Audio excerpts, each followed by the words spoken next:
Bonjour et bienvenue dans ce résumé de nos aventures sur le jeu de rôle Warhammer. Lors de notre dernière partie, nous n'avons pu enregistrer que la première heure de jeu. Aussi voici un petit résumé de ce qui s'est passé entre notre premier épisode et le second que nous nous apprêtons à diffuser. Vous êtes bien installés ?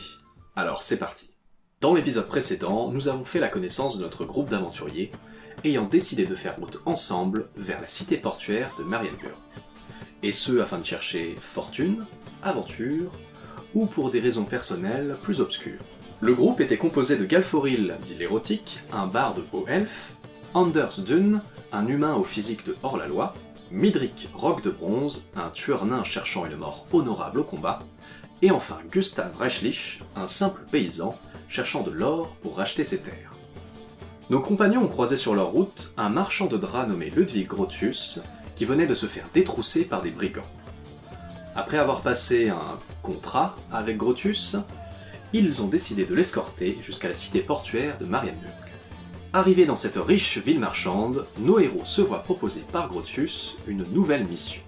Enquêter sur la disparition de l'un de ses amis, un certain magicien dénommé Karlsen.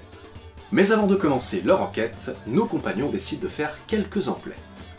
En achetant des armes, de l'équipement et surtout un magnifique luth tout en métal pour Galforil qui lui vaut une sacrée dette.